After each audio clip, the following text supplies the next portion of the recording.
എന്താടോ ഇന്നലെ എന്റെ ഏരിയ പോയി നീ കളക്ഷൻ വാങ്ങിച്ചിരിക്കുന്നത്? എനിക്ക് കുറച്ച് കാശിന് ആവശ്യമുണ്ടായിരുന്നു. വേണമെങ്കിൽ നീ നാളെ എന്റെ ഏരിയ കയറി പിരിച്ചോ. മാഡം, ആ ഇതുപോലെ നാട് മുഴുവൻ ഭാര്യമാരെ വെച്ച ഇങ്ങനെ തന്നെ ഉണ്ടാവുക. മാഡം. പെണ്ണെ, എന്തിനാ ഇങ്ങനെ ഒച്ച വെക്കുന്നേ? എനിക്ക് ചെവി നന്നായിട്ട് കേക്കാം. എന്താ വേണ്ടത് നിനക്ക്? എന്താ നിന്റെ കാമുകം പറ്റിച്ചോണ്ട് പോയോ അതോ വല്ലവന്മാരും കയറി നിന്നെ പീഡിപ്പിച്ചോ? ആ ഇങ്ങനെ വൃത്തികെട്ട ഡ്രസ്സൊക്കെ ഇട്ട് നടന്നാ പീഡിപ്പിക്കാതെ പിന്നെ വേറെന്താ ചെയ്യാ?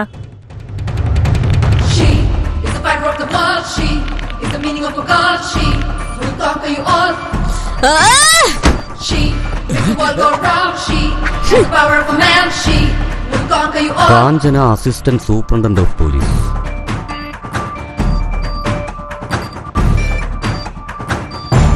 നിങ്ങളൊക്കെ പോലീസാണോ അതോ ഗുണ്ടകളാണോ?